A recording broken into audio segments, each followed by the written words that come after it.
ಎಲ್ರಿಗೂ ನಮಸ್ಕಾರ. ಬಹುಮುಖಿಯ ಮತ್ತೊಂದು ವಿಡಿಯೋಗೆ ತಮಗೆಲ್ಲರಿಗೂ ಸ್ವಾಗತ. ನಾನಿವತ್ತು ಕೊಟ್ಟಿಗೆಹಾರದ ತೇಜಸ್ವಿ ಪ್ರತಿಷ್ಠಾನದ ಹತ್ರ ಇದ್ದೀನಿ. ಇಲ್ಲಿಂದ ಅಲೆಖಾನ್ ಹೊರಟ್ಟಿ ಅಂತ ಚಾರ್ಮಡಿ ಘಾಟಿ ರಸ್ತೆಯಲ್ಲಿ ಹೋದರೆ ಅಲ್ಲಿಂದ ಮೇಲೆ ಹೋಗಬೇಕು. ಅಲ್ಲಿ ಸುರೇಶ್ ಅನ್ನೋರು ಒಂದು ಜೇನು ಸಾಕಾಣಿಕೆ ಮಾಡ್ತಾರೆ. ಅವ್ರದ್ದು ಒಂದು ವಿಡಿಯೋ ಮಾಡ್ಕೊಂಬರೋಣ ಅಂತ ಹೊರಟಿದ್ದೀನಿ. ಹಾಗಾಗಿ ನಾನೀಗ ಇಲ್ಲಿಂದ ಹೊರಡ್ತೀನಿ. ವಿಡಿಯೋನ ತಪ್ಪದೆ ಪೂರ್ತಿ ವಿಡಿಯೋನ ನೋಡಿ ಅಂತ ಹೇಳ್ತೀನಿ, ಸ್ಕಿಪ್ ಮಾಡಿದೆ. ಯಾಕಂತ ಹೇಳಿದ್ರೆ ಒಂದಷ್ಟು ಒಳ್ಳೆ ಮಾಹಿತಿ ಇದೆ. ಹಾಗಾಗಿ ಆ ವಿಡಿಯೋನ ಪೂರ್ತಿನೂ ನೋಡಿ ಅಂತ ಹೇಳ್ತಿದ್ದೀನಿ. ಮತ್ತು ಜೊತೆಗೆ ನೀವೇನಾದರೂ ಮೊದಲನೇ ಬಾರಿ ನನ್ನ ಚಾನಲ್ ನೋಡ್ತಿದ್ರೆ ದಯವಿಟ್ಟು ಸಬ್ಸ್ಕ್ರೈಬ್ ಮಾಡಿಕೊಂಡು ವಿಡಿಯೋ ಇಷ್ಟ ಆದರೆ ಲೈಕ್ ಮಾಡಿ, ಜೊತೆಗೆ ಕಮೆಂಟ್ ಮಾಡಿ ಏನು ಅನಿಸ್ತು ಅಂತೇಳಿ ಕಮೆಂಟ್ ಮಾಡಿ. ಇದನ್ನು 2 ಭಾಗ ಮಾಡ್ತಾಯಿದ್ದೀನಿ. ಒಂದು ಜೇನು ಅವರು ಎಷ್ಟು ಸಾಕಿದ್ದಾರೆ ಅದೆಲ್ಲವನ್ನು ನೋಡಿಕೊಂಡು, ಇನ್ನೊಂದು ಜೇನುತುಪ್ಪವನ್ನು ಹೇಗೆ ತೆಗಿತಾರೆ ಅಂತ ಹೇಳಿ ಅದೆಲ್ಲವನ್ನು ಕೂಡ ತೋರಿಸ್ತಾ ಇದ್ದೀನಿ. ಹಾಗಾಗಿ ನೋಡ್ಕೊಂಬರೋಣ ಬನ್ನಿ. ಹಾಗಾದರೆ ಇಲ್ಲಿಂದ ಸುಮಾರು ಒಂದು 10 ಕಿಲೋಮೀಟ್ರ್ ಅಂದಾಜು ಆಗ್ಬೋದು. ಹಾಗಾಗಿ ಅಷ್ಟು ದೂರ ಹೋಗೋದು, ಒಂದಷ್ಟು ಚಾರ್ಮಡಿ ಘಾಟಿನೂ ಒಂದಷ್ಟು ತೋರಿಸೋಣ ಅಂತೇಳಿ ತೋರಿಸ್ತಾ ಇದ್ದೀನಿ. ಇಲ್ಲಿ ಬಂದು ಇಲ್ಲಿಂದ ಮುಂದೆ ಬಂದರೆ ಇಲ್ಲೇ ಪಕ್ಕದಲ್ಲೊಂದು ದೇವಸ್ಥಾನ ಸಿಗುತ್ತೆ. ಆ ದೇವಸ್ಥಾನದಿಂದ ಮೇಲೆ ಬನ್ನಿ ಅಂಥೇಳಿ ಹೇಳಿದರು. ನೋಡಿ, ಇಲ್ಲಿ ಕಾಣಿಸ್ತಿದೆಯಲ್ಲ, ಇಲ್ಲಿಂದ ನಾವು ಮೇಲ್ಗಡೆ ರಸ್ತೆಯಲ್ಲಿ ಹೋಗಬೇಕು. ಇಲ್ಲಿ ಹೋಗಿ ಒಂದು ಎಸ್ಟೇಟ್ ಸಿಗುತ್ತೆ. ಎಸ್ಟೇಟನ್ನು ದಾಟ್ಕೊಂಡು ಹೋದರೆ ನಮ್ಮೂರು ಸಿಗುತ್ತೆ ಅಂತ ಹೇಳಿದರು. ಹಾಗಾಗಿ ಅಲ್ಲಿ ಹೋಗ್ತಾ ಇದ್ದೀನಿ. ನೋಡಿ ಒಂದಷ್ಟು ಇದ್ರ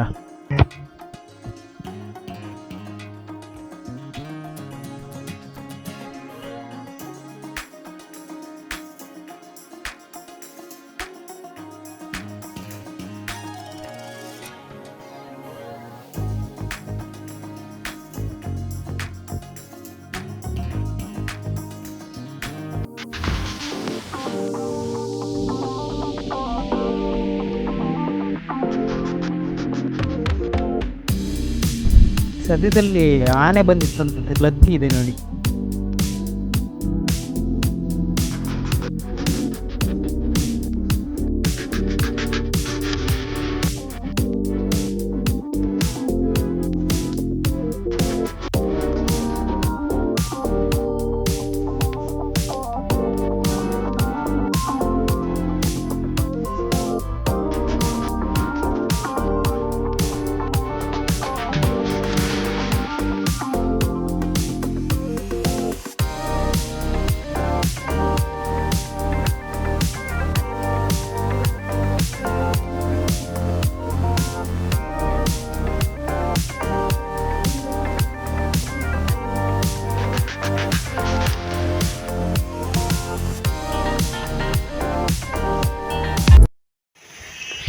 ನಾನು ಈಗ ಇಲ್ಲಿ ಅಲೆಖಾನ್ ಹೊರಟ್ಟಿಯಿಂದ ಮೇಲೆ ಬಂದು ಮಂಚದ ಮನೆ ಅಂತ ಸುರೇಶ್ ಅವರ ಮನೆ ಮುಂದೆ ಇದ್ದೀನಿ.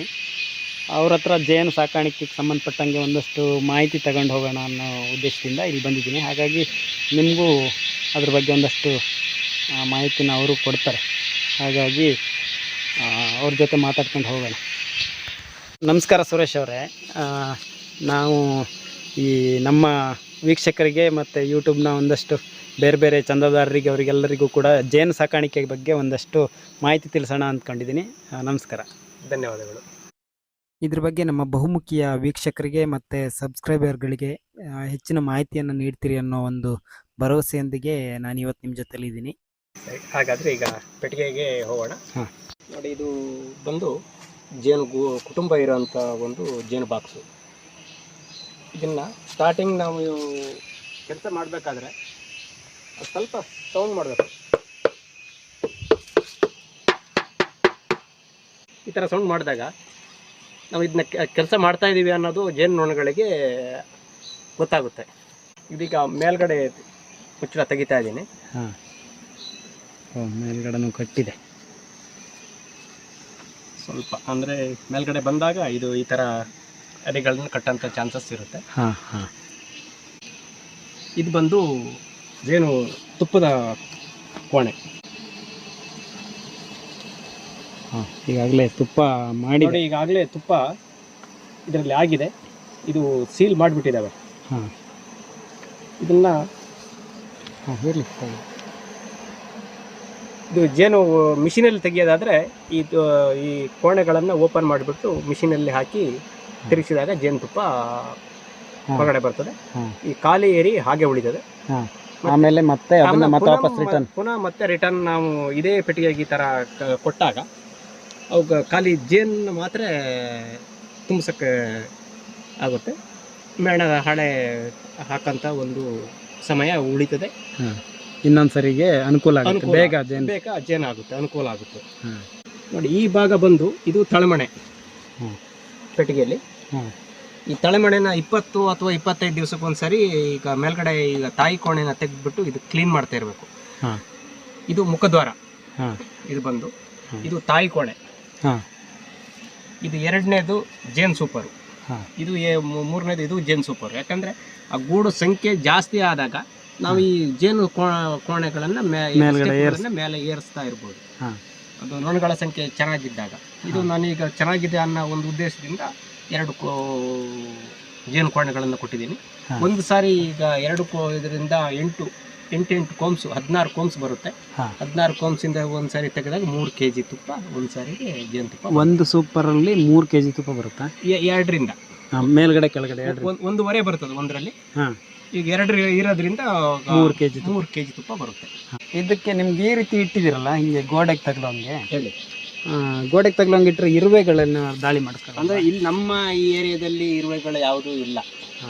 ಈ ಕೆಂಪಿರುವೆ ಮತ್ತು ಚಗಳಿ ಅದು ಯಾವುದೂ ಇಲ್ಲದೆ ಇರೋದ್ರಿಂದ ಇಲ್ಲಿ ಈ ಥರನೇ ಇದು ಮಾಡ್ತೀವಿ. ಯಾಕಂದರೆ ಸ್ಟ್ಯಾಂಡ್ ಇದೆ ನೋಡಿ, ಇದು ನೀರು ಹಾಕಿಡುವಂಥ ಸ್ಟ್ಯಾಂಡ್ ಸಹ ಇದೆ. ಕೆಲ ಗೂಡುಗಳನ್ನ ಸ್ಟ್ಯಾಂಡಲ್ಲಿ ಇಟ್ಟಿರೋವು ಇದ್ದಾವೆ. ಈಗ ಮರದ ಹಲಗೆಯಲ್ಲಿ ಇಟ್ಟಂಥ ಗೂಡುಗಳು ತುಂಬ ಇದ್ದಾವೆ. ಈಗ ಆಲ್ಮೋಸ್ಟ್ ಎಷ್ಟು ಜೇನು ಇದಾವೆ ನಿಮ್ಮ ತೋಟದಲ್ಲಿ? 60ರಿಂದ 70 ಗೂಡಿದೆ. 70 ಗೂಡಿದೆ. ಎಲ್ಲವೂ ಪೆಟ್ಟಿಗೆಯಲ್ಲಿ ಹಾಕಿದ್ರೆ ಬೇರೆ ಬೇರೆ? ಇಲ್ಲ, ಪೆಟ್ಟಿಗೆಯಲ್ಲಿ ಹೆಚ್ಚು ಕಡಿಮೆ ಒಂದು 25 ಇರ್ಬೋದು. ಇನ್ನು ಉಳಿದಿರೋಂತಿರೋವು ಮಡಿಕೆಯಲ್ಲಿ ಒಂದು 5 ಇದೆ. ಇನ್ನು ಉಳಿದಿರೋಂಥದ್ದು ಎಣ್ಣೆ ಡಬ್ಬದಲ್ಲಿದೆ. ಎಣ್ಣೆ ಡಬ್ಬ ನೋಡಿ, ಇಲ್ಲೇ ನೋಡ್ಬೋದು ನೀವು.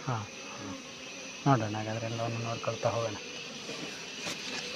ಈಗ ರೋಬಸ್ಟಾ ಕಾಫಿಗೆ ಅದು ಪಾಲಿನೇಷನ್ನಿಗೆ ಪರಾಗಸ್ಪರ್ಶ ಮಾಡಬೇಕಂತ ಆದರೆ ಅದು ಜೇನುನೊಣಗಳು ಬೇಕೇ ಬೇಕು.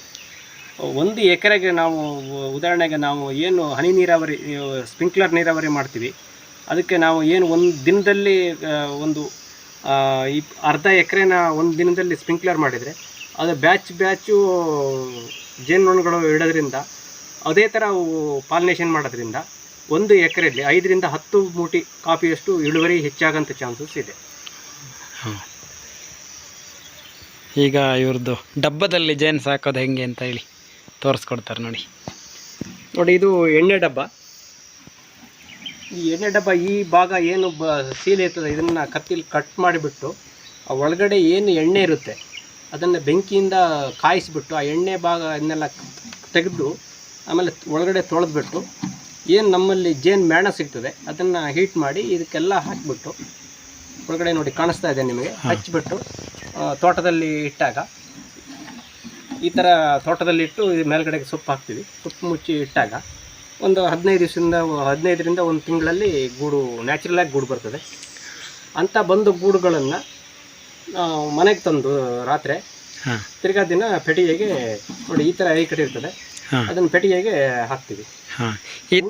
ಈ ರೀತಿ ಮಾಡಿರೋದ್ರಿಂದ ಇಲ್ಲೆಲ್ಲ ಇದೆಯಲ್ಲ, ಈ ಹೋಲೆಲ್ಲ ಇದೆಯಲ್ಲ, ಇಲ್ಲೆಲ್ಲ ಬೇರೆ ಭಕ್ಷಕ ಕೀಟಗಳು ಅಥವಾ ಇನ್ಯಾವುದಾದ್ರೂ ಇಲ್ಲ, ಯಾವುದೇ ತೊಂದರೆ ಮಾಡಲ್ಲ. ಹೌದಾ? ಡಬ್ಬದಲ್ಲಿ ಇಟ್ಟಿರುವಂಥ ಜೇನನ್ನು ತೋರಿಸ್ತಾ ಇದ್ದಾರೆ ನಮಗೆ. ಕಾಡಿಂದ ತಗೊಂಬಂದಿಟ್ಟಿದ್ದಂಥ ಜೇನು ನ್ಯಾಚುರಲ್ ಆಗಿ ಏನು ಬಂದು ಕೂಡಿರುತ್ತೋ ಇದು ಬಂದು ನ್ಯಾಚುರಲ್ ಆದ ಗೂಡು. ಇದು 2ನೇ ವರ್ಷದ ಗೂಡು. ಕಳೆದ ವರ್ಷ ಇನ್ನೂ ಇಲ್ಲೇ ಇತ್ತು, ಇದು ಹಾಗೇ ಇದೆ. ಇದು ಜೇನುತುಪ್ಪ ತೆಗ್ದಿಲ್ಲ ಇವಾಗ. 1 ವರ್ಷದಿಂದ ಜೇನುತುಪ್ಪ ತೆಗ್ದಿಲ್ಲ. ಕಳೆದ ಸಾರಿ ತೆಗೆದಿದ್ದಷ್ಟೇ, ಈ ಸಾರಿ ಮತ್ತೆ ತೆಗ್ದಿಲ್ಲ. ಇದರಲ್ಲಿ ಸುಮಾರು 3ರಿಂದ 4 kg ತುಪ್ಪ ಇದೆ ಇದರಲ್ಲಿ ನೋಡ್ಬೋದು. ಈಗ ಇದರಿಂದ ನೋಡಿ ಇಲ್ಲಿ ಜೇನು ಹೆಂಗೆ ಕಟ್ಟಿದೆ ಅಂತ.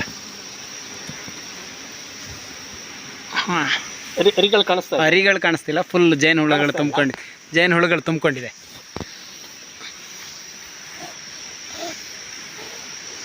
ಇಲ್ಲ, ಅದು ಜೇನು ತುಂಬ ಜಾಸ್ತಿ ಆಗಿದೆ ಅಲ್ವಾ ಹುಳಗಳು.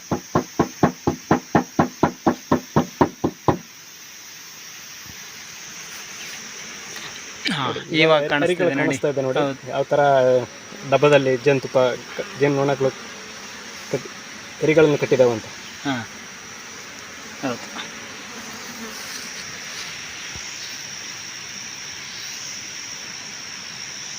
ಇದೊಂದು ನಿಜವಾಗ್ಲೂ ಎಲ್ಲರೂ ಮಾಡೋಕ್ಕೆ ಸುಲಭವಾಗಿ ಮಾಡುವಂಥ ವಿಧಾನ ಅಲ್ವಾ? ಹೌದು. ಆದರೆ ಯಾರೂ ಅದಕ್ಕೆ ಟ್ರೈ ಮಾಡೋದೇ ಇಲ್ಲ. ಇದು ಏನಿದೆ ಅಂತ ಹೇಳಿದರೆ ಇದಕ್ಕೆ ಖರ್ಚುಗಳು ಕಡಿಮೆ. ಹೌದೌದು. ಮತ್ತು ಈ ರೀತಿ ಜೇನುನೊಣಗಳು ಇಟ್ಕೊಳ್ಳೋದ್ರಿಂದ ಏನು ಹೇಳ್ತಾರಲ್ಲ, ಪ್ರಪಂಚದ ಉಳಿವಿಗೆ ಜೇನುನೊಣಗಳೇ ಮುಖ್ಯ ಕಾರಣ ಅಂತ. ನೊಣಗಳಿಲ್ಲ ಅಂದರೆ ಪ್ರಪಂಚನೇ ಉಳಿಯಲ್ಲ ಅಂತಾರೆ. 4 ರಿಂದ 5 ವರ್ಷ ಹಾಂ ಜೇನುನೊಣಗಳಿಲ್ಲ ಅಂದರೆ ಮಾನವನ್ನೇ ಹೌದು ಚಾನ್ಸಸ್ ಇಲ್ಲ. ಹೌದು. ಆಮೇಲೆ ಒಂದು ಇದು ವಿಜ್ಞಾನದ ಪ್ರಕಾರ ಜೇನು ಕೃಷಿ ಏನಿದೆ ಅದು ಒಂದು ದೇಶ ಸೇವೆ. ಹೌದು ಹೌದು ಹೌದು ಯಾಕೆಂದರೆ ಖಂಡಿತ. ನಾನು ಯಾಕೆ ಹೇಳ್ತಾ ಇದ್ದೀನಿ ಅಂತ ಹೇಳಿದರೆ, ಇದು ಯಾವುದೇ ಜಾತಿಯ ಮರಗಳಿರ್ಬೋದು ಅಥವಾ ನಮ್ಮ ಬೆಳೆಗಳಿರ್ಬೋದು, ಪ್ರತಿಯೊಂದಕ್ಕೂ ಇದು ಪರಾಗಸ್ಪರ್ಶ ಮಾಡೋದ್ರಿಂದ ಹೌದು ನಾವು ಜೇನು ಸಾಕಾಣಿಕೆ ಮಾಡಿ ಆ ಜಾಗದಲ್ಲಿ ಪರಾಗಸ್ಪರ್ಶ ಮಾಡೋದ್ರಿಂದ ಆ ಕಾಡ ಬೆಳೆಗಳು ಜಾಸ್ತಿ ಆಗ್ತದೆ ಮತ್ತು ನಾವು ಬೆಳೆದಂಥ ಬೆಳೆಗಳ ಉತ್ಪತ್ತಿನೂ ಜಾಸ್ತಿ ಆಗ್ತದೆ. ಹೌದೌದು. ಬೇರೆ ಯಾವುದೇ ಪ್ರಾಣಿ ಅಥವಾ ಪಕ್ಷಿ ಇನ್ನೊಂದು ಸಾಕಾಣಿಕೆ ಮಾಡಿದ್ರು ನಾವು ನಮ್ಮದೇ ಆ ಗಡಿನ ನಾವು ಇದು ಮಾಡ್ಬೋದು. ಇದು ಯಾವುದೇ ಗಡಿನ, ಯಾವುದೇ ತೋಟ ಆಗ್ಬೋದು, ಯಾವುದೇ ಕಾಡು ಆಗ್ಬೋದು, ನ್ಯಾಚುರಲ್ ಆಗಿ ಎಲ್ಲೆಲ್ಲಿ ಹೂ ಸಿಗ್ತದೆ ಆಯಾ ಟೈಮಿಗೆ ಸುಮಾರು 2.5-3 ಕಿಲೋಮೀಟರಿಂದ ಏನು ಹೂ ಸಿಗುತ್ತೆ ಅದನ್ನ ಯಾರು ಏನು ತೊಂದರೆ ಮಾಡದಂಗೆ ಆರಾಮಾಗಿ ತಂದು ಜೇನ ಸಂಗ್ರಹಣೆ ತುಪ್ಪ. ಆದರೂ ಅಷ್ಟೆಲ್ಲ ಇದ್ರೂ ಕೂಡ ಜನ ಅದಕ್ಕೆ ಲೈಕ್ ಮಾಡೋದಿಲ್ಲ. ಜೇನು ತುಪ್ಪ ಬೇಕು, ಜೇನು ಬೇಡ.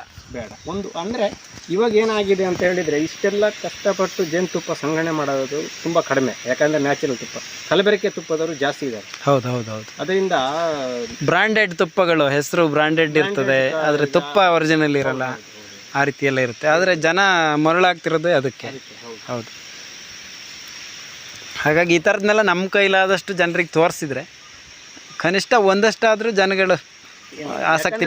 ಈಗ ನಾನು ಯಾಕೆ ಹೇಳಕ್ಕೆ ಇಷ್ಟಪಡ್ತೀನಿ ಅಂದರೆ, ಇದು ನ್ಯಾಚುರಲ್ ಆಗಿ ಸಿಗೋಂಥದ್ದು ಔಷಧೀಯ ಗುಣಗಳು ತುಂಬ ಇರೋದ್ರಿಂದ ಇದನ್ನ ಮಕ್ಕಳಿಗೆ, ವೃದ್ಧರಿಗೆ, ಪ್ರತಿಯೊಬ್ಬರಿಗೂ ಆರಾಮಲ್ಲಿ ಕೊಡ್ಬೋದು. ಇನ್ನೊಂದು ಏನು ಅಂತ ಹೇಳಿದರೆ, ಜೇನುತುಪ್ಪ ತಿನ್ನೋದ್ರಿಂದ ಜೀರ್ಣ ಶಕ್ತಿನೂ ಜಾಸ್ತಿ ಆಗುತ್ತೆ, ಆಮೇಲೆ ಶಕ್ತಿನೂ ಜಾಸ್ತಿ ಆಗುತ್ತೆ. ಈಗ ಒಬ್ಬ ಶ್ರಮಜೀವಿಗೆ ಕನಿಷ್ಠ ಒಂದು ದಿನದಲ್ಲಿ 2-3 ಸ್ಪೂನ್ ಜೇನುತುಪ್ಪ ಬೇಕಾಗ್ತದೆ. ಇದು ನಾನು ಒಂದು ಮಧುವನನೇ ಮಾಡಬೇಕು ಅಂತ ಹೇಳಿದ್ದು. ಯಾಕಂದರೆ ಹಾಳ ಇರೋದೆಲ್ಲ ಇರ್ತದೆ. ಹಾಂ ಇಲ್ಲೆಲ್ಲ ನೋಡಿ, ಇಲ್ಲಿ ಬಂದರೆ ಎಲ್ಲಿ ಹೋದರೂ ಕೂಡ ಇವ್ರು ಜೇನನ್ನು ಎಲ್ಲ ಕಡೆನೂ ಇಟ್ಕೊಂಡಿದ್ದಾರೆ. ಎಲ್ಲೆಲ್ಲೋ ಮೂಲೆಯಲ್ಲಿ, ಸಂದಿಯಲ್ಲಿ, ಎಲ್ಲೆಲ್ಲ ಅವಕಾಶ ಆಗುತ್ತೋ ಅಲ್ಲೆಲ್ಲ ಕೂಡ ಜೇನು ಸಾಕೊಂಡಿದ್ದಾರೆ ನೋಡಿ.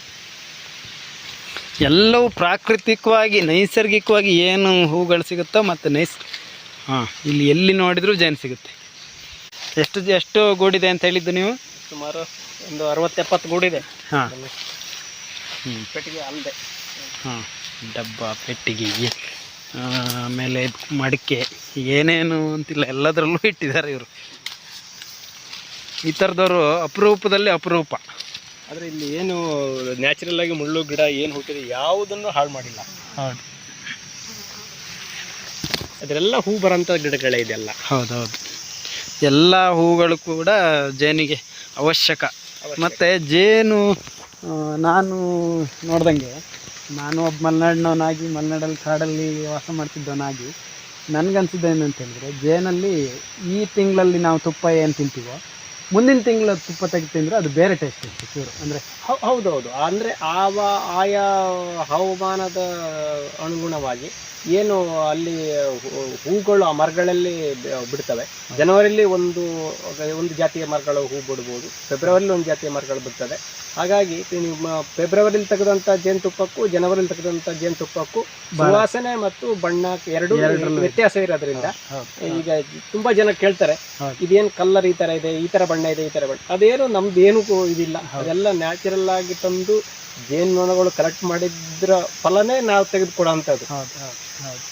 ಈಗ ಮಾರ್ಚಿಲ್ ಒಂದು ಬಣ್ಣ ಇರುತ್ತೆ, ವಾಸನೆ ಇರುತ್ತೆ. ಇನ್ನೊಂದು ಏನಾಗುತ್ತೆ ಅಂತ ಹೇಳಿದ್ರೆ, ಈಗ ಉದಾಹರಣೆ ನೀವು ಇಲ್ಲೆಲ್ಲ ನೋಡಿದ್ರಿ ಡಬ್ಬಗಳದಿರೋಂಥದ್ದು. ಈ ಡಬ್ಬಗಳಲ್ಲಿ ವರ್ಷದಲ್ಲಿ ಒಂದೇ ಸಾರಿ ತೆಗಿಯೋಂಥದ್ದು. ಈ ಒಂದೇ ಸಾರಿ ತೆಗಿಯೋದ್ರಿಂದ ಪ್ರತಿ ವರ್ಷ ಒಂದೇ ಇದನ್ನ maintain ಆಗಿ. ಒಂದೇ ಥರ. ಯಾಕಂದರೆ ನಿಮಗೆ ಮಾರ್ಚ್ ಏಪ್ರಿಲ್ ಮೇ 3 ತಿಂಗಳಲ್ಲಿ ಏನು ಜೇನುತುಪ್ಪ ಕಲೆಕ್ಟ್ ಮಾಡ್ತವೆ ನೊಣಗಳು, ಅದು ಪೂರ್ತಿ ಎಲ್ಲದರಲ್ಲೂ ಎಲ್ಲ ಮರದ ಹೂಗಳಿಂದ ಕಲೆಕ್ಟ್ ಮಾಡಿದಂಥ ಜೇನುತುಪ್ಪ ಗೂಡಲ್ಲಿ ಇರೋದ್ರಿಂದ ನಾವು ಒಂದೇ ಸಾರಿ ಆ ಜೇನುತುಪ್ಪನ ಕಲೆಕ್ಟ್ ಮಾಡೋದ್ರಿಂದ ಔಷಧೀಯ ಗುಣಗಳು ತುಂಬ ಜಾಸ್ತಿ ಇರ್ತವೆ. ಯಾಕಂದ್ರೆ ಎಲ್ಲವೂ ಸಮ್ಮಿಶ್ರ ಆಗಿರುತ್ತೆ ಅದರಲ್ಲಿ, ಸಮ್ಮಿಶ್ರಾಗಿರ್ತದೆ. ಹಾಗಾಗಿ ಹೌದು. ಇದು ಹೂಲಿ ಗಿಡ ಅಂತೇಳಿ ನಮ್ಮ ಹಳ್ಳಿ ಭಾಷೆಯಲ್ಲಿ ಹೇಳ್ತೀವಿ. ಇದು ಒಂದು ವಾರ ಹೂವು ಬರುತ್ತೆ. ಹೂವನ್ನು ತುಂಬ ಜೇನುನೊಣಗಳು ಪರಾಗಸ್ಪರ್ಶ ಮಾಡೋದ್ರಿಂದ, ಆಮೇಲೆ ನೋಡಿ ಈಗ ಪರಾಗಸ್ಪರ್ಶ ಆದಮೇಲೆ ಈಗ ಈ ಟೈಮಲ್ಲಿ ಹಣ್ಣು ಬಂದಿದೆ. ಹಾಂ, ಇದಕ್ಕೊಂದು ನಮ್ಮ ಹಳ್ಳಿಯ ಒಂದು ಇತಿಹಾಸ ಏನಿದೆ ಅಂತ ಹೇಳಿದರೆ, ಈ ಹೂ ಬಂದು ಆದ ನಂತರ ಈ ಥರ ಏನು ಹಣ್ಣು ಬಂತು, ಈಗ ನಾನು ಈಗಾಗಲೇ ನಿಮಗೆ ಮಡಿಕೆ ಮತ್ತು ಡಬ್ಬದಲ್ಲಿರೋಂಥ ಜೇನು ಕುಟುಂಬಗಳನ್ನು ತೋರಿಸಿದ್ದೀನಿ. ಈ ಹಣ್ಣು ಬಂದಾಗ ಹಳ್ಳಿ ಒಂದು ಪದ್ಧತಿ ಪ್ರಕಾರ ಜೇನುತುಪ್ಪ ಆಯಿತು ಅನ್ನೋ ಒಂದು ಮೊದಲಿಂದ ಒಂದು ಪದ್ಧತಿ. ಈ ಹಣ್ಣು ಬಂದರೆ ಜೇನುತುಪ್ಪ ರೆಡಿ ಆಗಿದೆ ತೆಗಿಲಿಕ್ಕೆ ಆಗಿ ಈ ಹಣ್ಣು ಬಂತು ಅಂದರೆ ಜೇನುತುಪ್ಪ ರೆಡಿ ಆಗಿದೆ ಅನ್ನೋ ಒಂದು ಮೊದಲಿಂದನೂ ನಡೆದು ಬಂದಂಥ ಹಳ್ಳಿಲಿ ಒಂದು ಪದ್ಧತಿ. ಅದು ಏನು ಗಿಡ? ಕುನ್ನೇರ್ಲೆನಾ ಅಥವಾ ಬೇರೆ? ನಮ್ಮ ಹುಳಿಚಪ್ಪು. ಚಪ್ಪಲು. ಹಾಂ, ನಾವು ಹುಳಿಚಪ್ಪು ಅಂತೀವಿ. ಇದು ಹುಳಿಚಪ್ಪಲಲ್ಲ, ಇದು ಚಪ್ಪಲು ಗಿಡ ಅಂತೇಳಿ. ಹಾಂ, ಇದು ನೋಡಿ, ಇದು ಮನೆ ಹತ್ರ ಇದು ಹೆಚ್ಚು ಕಡಿಮೆ ಒಂದು 100 ಗಿಡ ಇದೆ ಇಲ್ಲಿ ಮನೆ ಹತ್ರ. ಇದು ನ್ಯಾಚುರಲ್ ಆಗಿ ಬೆಳೆಯುವಂಥದ್ದು. ಚಪ್ಪಲು ಗಿಡ ಅಂತ ಹೇಳಿ. ಇದು ನೋಡಿ, ಒನ್ ಟೈಮ್ ಇದು ಫೆಬ್ರವರಿ ಕೊನೆಯಲ್ಲಿ ಹೂ ಬರ್ತದೆ. ತುಂಬ ಹೂ ಬರ್ತದೆ. ತುಂಬ ಹೂ ಬಂದ ನಂತರ ನೋಡಿ, ನಿಮಗೆ ಒಂದು ನಾನು ಏನು ಹೇಳಕ್ಕೆ ಇಷ್ಟಪಡ್ತೀನಿ ಅಂದರೆ, ಜೇನುನೊಣಗಳು ತುಂಬ ಇದರಲ್ಲಿ ಪರಾಗಸ್ಪರ್ಶ ಮಾಡಿದ್ರಿಂದ ಕಾಯಿಗಳು ತುಂಬ ಚೆನ್ನಾಗಿ ಜಾಸ್ತಿ ಕಾಯಿ ಬಂದಿದೆ. ಹೌದು. ಉದಾಹರಣೆಗೆ ಈಗ ಹೇಳಬೇಕು ಅಂದರೆ, ಪರಾಗಸ್ಪರ್ಶ ನೊಣಗಳ ಮರಗಳ ಹೂವಿಂದ ಮಾಡಿದ್ವು ಅಂದರೆ ಇಷ್ಟೇ ಹಣ್ಣು ತುಂಬ ಒತ್ತಾಗಿ ಬರ್ತದೆ. ಹೌದೌದು. ಇಲ್ಲ ಅಂದರೆ ಕಡಿಮೆ ಇರುತ್ತೆ, ಫಸಲು ಕಡಿಮೆ ಇರುತ್ತೆ. ಹೌದು. ಆಮೇಲೆ ಇನ್ನೊಂದು ನಿಮಗೆ ನಾನು ಹೇಳಕ್ಕೆ ಇಷ್ಟಪಡ್ತೀನಿ. ಉದಾಹರಣೆಗೆ ನೀವು ಬೈನೆ ಮರ ನೋಡಿರ್ತೀರಿ. ಹೌದು. ಬೈನೆ ಮರದಲ್ಲಿ ಅದು ಏನು ಹೂ ಬರ್ತದೆ ಆ ಗೊಂಚಲಲ್ಲಿ, ಅದು ತುಂಬ ಜೇನುನೊಣಗಳು ಪರಾಗಸ್ಪರ್ಶ ಮಾಡೋದ್ರಿಂದ ತುಂಬ ಕಾಯಿಗಳು ಉತ್ಕೃಷ್ಟವಾಗಿ ಬರ್ತದೆ ಬೈನೆ ಮರದಲ್ಲಿ. ಆಮೇಲೆ ಆ ಹೂ ಕೆಳಗಡೆ ನೆಲದಲ್ಲಿ ಬಿದ್ದಾಗಲೂ ಸಹ ಅದು 1-2 ದಿನ ಪರಾಗಸ್ಪರ್ಶ ಅಲ್ಲಿಂದನೂ ಮಕರಂದ ನೆಲದಲ್ಲಿದ್ದಾಗಲೂ ಬಿದ್ದಾಗಲೂ ತಗೊಂಡು ಬರೋದನ್ನ ನಾನು ಕಣ್ಣಾರೆ ನೋಡಿದ್ದೀನಿ. ಅದೇ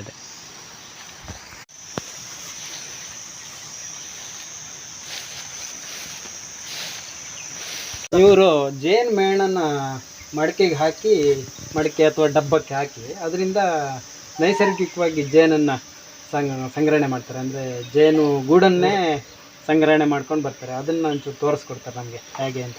ನೋಡಿ, ಇದು ಜೇನು ತುಪ್ಪ ತೆಗೆದಾಗ ಸಿಕ್ಕಂಥ ಮೇಣನ್ನು ಕಾಯಿಸಿಬಿಟ್ಟು ಇದನ್ನು ಫಿಲ್ಟರ್ ಮಾಡಿರೋಂಥದ್ದು. ಇದು ಸುಮಾರು ನನಗೆ ಒಂದು ವರ್ಷದಲ್ಲಿ 8ರಿಂದ 10 kg ಮೇಣ ಸಿಗುತ್ತೆ. ಆ ಮೇಣನ ಈ ಥರ ಡಬ್ಬಕ್ಕೆ ಹಾಕಿಬಿಟ್ಟು ಕರಗಿಸಿ ಕಾಯಿಸಿಬಿಟ್ಟು ಹಾಕಿ ಎಲ್ಲ ಕಡೆ ಲೇಪನ ಮಾಡಿ, ಎಲ್ಲ ಕಡೆ ಹೊರಗಡೆ ಎಲ್ಲ ಲೇಪನ ಮಾಡಿಬಿಟ್ಟು ಎದುರುಗಡೆ ಈ ಥರ 2ರಿಂದ 3 ದಾರಿ. ಯಾಕಂದರೆ ಜೇನುನೊಣಗಳು ಒಳಗಡೆ ಹೋಗ್ಬೇಕಾದ್ರೆ, ಯಾಕಂದರೆ ನಾವು ಈಗ ತೋಟದಲ್ಲಿ ಈ ಬೋರ್ಲಾಗಿಟ್ಟಾಗ ಈ ಭಾಗದಿಂದ ನೊಣಗಳು ಒಳಗಡೆ ಹೋಗ್ತವೆ. ಆ ಕಾರಣದಿಂದ ಈ ಭಾಗಕ್ಕೆ ಇಷ್ಟಕ್ಕೆ ಜೇನು ಮೇಣನ ಲೇಪನ ಮಾಡಿದ್ದೀವಿ. ಒಳಗಡೆ ಪೂರ್ತಿ ಮೇಣನ ಲೇಪನ ಮಾಡಿರ್ತೀವಿ. ಹಾಗಾಗಿ ನಾವು ಈ ಮೇಣ ಹಾಕಿ ಕಾಯಿಸ್ಬೇಕಾದ್ರೆ ಈ ಡಬ್ಬದಲ್ಲಿ ಮೇಣ ಕುದಿ ಬರ್ತಾ ಇರಬೇಕಾದ್ರೆ 2 ಸ್ಪೂನ್ ಜೇನುತುಪ್ಪ ಹಾಕ್ತೀವಿ ಮಿಕ್ಸಿಗೆ. ಯಾಕಂದ್ರೆ ಸುವಾಸನೆ ಚೆನ್ನಾಗಿರ್ಬೇಕು ಅಂತ. ಹಾಗಾಗಿ ನಾವು ತಗೊಂಡೋಗಿ ಕಾಡಲ್ಲಿ ಇಟ್ಟಾಗ ಆ ಸುವಾಸನೆ ಮೇಣ ಮತ್ತು ಜೇನುತುಪ್ಪ ಹೀಟಾಗಿ ಕುದಿ ಬಂದು ಅದು ಆರಿದ ನಂತರ ಆ ಸ್ಮೆಲ್ಲಿಗೆ ಜೇನುನೊಣಗಳು ನ್ಯಾಚುರಲ್ ಆಗಿ ಜೇನುಗೂಡುಗಳು ಬಂದು ಕೂಡ್ತವೆ. ಆ ಜೇನು ಬಂದು ಈಗ ಡಬ್ಬದಲ್ಲಿ ಬಂದು ಕೂಡಿದ ನಂತರ ಎಷ್ಟು ತಿಂಗಳು? 8 ದಿನ ನಾವು ಕಾಡಲ್ಲೇ ಬಿಡ್ತೀವಿ. ಅಲ್ಲಿ ಕಾಡಲ್ಲಿ ನಾವು 8 ದಿನ ಬಿಟ್ಟಾಗ ಮೊಟ್ಟೆ ಸೀಲ್ ಆಗಿರ್ತದೆ. ಇದರಲ್ಲಿ ಮೊಟ್ಟೆ ಸೀಲ್ ಆದ ನಂತರ ನಾವು ರಾತ್ರಿ ಹೊತ್ತು ಬಟ್ಟೆಯಲ್ಲಿ ಹಾಕಿ ಕಟ್ಟಿ ತಂದು ಮನೆ ಹತ್ರ ಇಟ್ಟಾಗ ಯಾವುದೇ ಕಾರಣಕ್ಕೂ ಜೇನು ಬಿಟ್ಟು ಹೋಗಲ್ಲ. ರಾತ್ರಿ ಜೇನುನೊಣಗಳು ಹೊರಗಡೆ ಹೋಗಲ್ಲ. ರಾತ್ರಿ ಯಾವುದೇ ಕಾರಣಕ್ಕೂ ಜೇನುನೊಣ ಹೊರಗಡೆ ಹೋಗಲ್ಲ. ಆದರೆ ಇಲ್ಲಿ ನಿಮ್ದು ಈ ಹೋಲ್ ಇದೆಯಲ್ಲ, ಎಷ್ಟು ದೊಡ್ಡ ಹೋಲ್ ಇದೆ, ಈ ಹೋಲಲ್ಲಿ ರಾಣಿ ಹುಳ ಹೊರಗಡೆ ಹೋಗೋ ಚಾನ್ಸಸ್ ಇರಲ್ವಾ? ಯಾಕಂದ್ರೆ ಒಂದ್ಸರಿ ಈಗ ಗೂಡಲ್ಲಿ ಸೆಟ್ ಆಯ್ತು ಗೂಡು ಅಂತ ಆದಾಗ ಯಾವುದೇ ಕಾರಣಕ್ಕೂ ರಾಣಿ ನೊಣ ಹೊರಗಡೆ ಹೋಗಲ್ಲ. ಹೊರಗಡೆ ಅಂದ್ರೆ ರಾಣಿ ನೊಣ ಎಕ್ಸ್ಟ್ರಾ ಬೇರೆ ಜಾಸ್ತಿ ಆದಾಗ ಎಕ್ಸ್ಟ್ರಾ ಆದಾಗ ಈಗ ರಾಣಿ ನೊಣ ಹೊರಗಡೆ ಹೋಗೋದು ಯಾವಾಗ ಅಂತ ಹೇಳಿದ್ರೆ, ಒಂದು ನಮ್ಮ ಈ ಭಾಗದಲ್ಲಿ ಫೆಬ್ರವರಿಯಿಂದ ಫೆಬ್ರವರಿ ಲಾಸ್ಟ್ ಮಾರ್ಚ್ ಮೊದಲನೇ ವಾರದಲ್ಲಿ ಹೆಚ್ಚು ಕಡಿಮೆ ಗಂಡು ನೊಣನ ಮೀಟ್ ಆಗೋದಕ್ಕೋಸ್ಕರ ರಾಣಿ ಹೊರಗಡೆ ಹೋಗುತ್ತೆ. ರಾಣಿ ಯಾವುದೇ ಕಾರಣಕ್ಕೂ ಗೂಡು ಒಳಗಡೆ ಗಂಡು ನೊಣನ ಮೀಟ್ ಆಗಲ್ಲ. ಆದ್ದರಿಂದ ಒಂದು 50-100 ಗಂಡು ನೊಣಗಳು ಮತ್ತು ಒಂದು 1000 ನೊಣಗಳು ಮೇಲ್ಗಡೆ ಹೋಗಿ ಗಂಡು ನೊಣ 3-4 ಗಂಡು ನೊಣನ ಮೀಟ್ ಆಗಿ ಒಂದ್ಸಾರಿ ರಾಣಿ ಒಳಗಡೆ ಬಂತು ಅಂದ್ರೆ ಇಡೀ ವರ್ಷ ಪೂರ್ತಿ ಮೊಟ್ಟೆನ ಇಡ್ತದೆ. ಅದರ ಆಯಸ್ಸು ಎಷ್ಟಿರುತ್ತೆ ರಾಣಿ ನೊಣ? 2-3 ವರ್ಷ. ಬೇರೆ ನೊಣಗಳದ್ದು? ಗಂಡು ನೊಣದ್ದು 45ರಿಂದ 60 ದಿನ, ಹೆಣ್ಣು ನೊಣದ್ದು 60-90 ದಿನ ಹೆಣ್ಣು ನೊಣಗಳ ಆಯಸ್ಸು. ಅಂದರೆ ನೀವು ವರ್ಷಕ್ಕೆ 3 ಸರಿ ಅಂತ ಹೇಳಿದ್ರೆ ಒಂದು 2-3 ಜಾಯಮಾನದ್ದು ಸೇರಿಸಿ ನಾವು ತುಪ್ಪ ತೆಗಿತೀವಿ ಅಲ್ವಾ? ಅಂದರೆ ಒಂದು ಜೇನಿನ 2-3 ಜಾಯಮಾನ.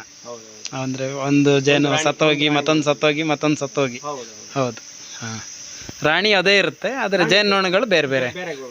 ಗಂಡು ನೊಣಗಳು ಜಾಸ್ತಿ ಆದಾಗ ಏನು ಮಾಡ್ತೀರಾ? ಗಂಡು ನೊಣಗಳು ಈಗ ಜಾಸ್ತಿ ಆದಾಗ ಒಂದು ನಮಗೆ ಜೇನು ತುಪ್ಪನ ಈಗ ಪೆಟ್ಟಿಗೆಯಲ್ಲಿ ಜಾಸ್ತಿ ಆದಾಗ ನಮಗೆ ತುಪ್ಪ ಜಾಸ್ತಿ ಬೇಕು ಅಂದಾಗ ಗಂಡು ನೊಣ ಕಣಗಳನ್ನು ನಾಶ ಮಾಡ್ತೀವಿ.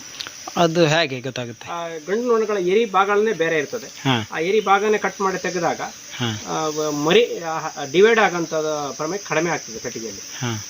ಇಲ್ಲಿ ನ್ಯಾಚುರಲ್ ಆಗಿ ನಾವು ಈ ಥರ ಡಬ್ಬದಲ್ಲಿ ಮಾಡಿದಾಗ 1-4-5 ಗೂಡು ಹೊರಗಡೆ ನ್ಯಾಚುರಲ್ ಆಗಿ ಹೋಗ್ತದೆ. ನಮಗೆ ಅದರಲ್ಲಿ ಏನೂ ತೊಂದರೆ ಇಲ್ಲ. ನಮಗೆ ಬರ್ಬೋದು ಅಥವಾ ಮರ ಕೊಟ್ಟರೆ ಇನ್ನೊಂದಕ್ಕೆ ಹೋಗ್ತದೆ, ಏನೂ ತೊಂದರೆ ಇಲ್ಲ. ನಮ್ಮ ಹತ್ರ ಈಗ ಒಂದು 50 ಗೂಡಿದೆ, ಒಂದು 50 ಹೊರಗಡೆ ಹೋಯ್ತು ಅಂದಾಗ ಒಂದು 50 ಗೂಡು ಜಾಸ್ತಿ ಆಗ್ತದೆ ನ್ಯಾಚುರಲ್ ಆಗಿ. ಅದರಿಂದ ನಮಗೇನು ತೊಂದರೆ ಇಲ್ಲ. ನಿಮಗೆ ಕಾಡು ಪ್ರಾಣಿಗಳ ದಾಳಿ ಏನಾದರೂ ಆ ಥರದ ಸಮಸ್ಯೆ ಆಗಿದೆಯಾ ಇಲ್ಲಿ? ಕಾಡು ಪ್ರಾಣಿಗಳು ಒಂದು ಕರಡಿ, ಎರಡನೇದು ಜೇನುಬೆಕ್ಕು. ಕರಡಿ ತುಪ್ಪ ಮತ್ತು ಮೊಟ್ಟೆ ಎರಡನ್ನೂ ನಾಶ ಮಾಡುತ್ತೆ ತಿಂದು. ಇನ್ನು ಜೇನು ಬೆಕ್ಕು ಬಂದು ಅದು ಖಾಲಿ ಮೊಟ್ಟೆ ಮಾತ್ರ ತಿಂತದೆ, ಜೇನು ತುಪ್ಪನ ಹಾಗೆ ಬಿಡ್ತದೆ. ಅದು ತುಂಬ ಅಟ್ಯಾಕ್ ಮಾಡ್ತದೆ. ಯಾಕಂದರೆ ನನಗೆ ಒಂದು ವರ್ಷದಲ್ಲಿ ಕರಡಿ ಮತ್ತು ಜೇನುಬೆಕ್ಕು ಈ ಎರಡರಿಂದ ಸುಮಾರು 45-50 ಗೂಡುಗಳು ನಾಶ ಒಂದು ವರ್ಷದಲ್ಲಿ ಪ್ರತಿ ಸರಿ ಆಗುತ್ತೆ. ಆನೆಗಳು ಬಂದಾಗ ಅದೇನು ಸಮಸ್ಯೆ? ಆನೆಗಳು ಯಾವುದೇ ತೊಂದರೆ ಮಾಡಲ್ಲ.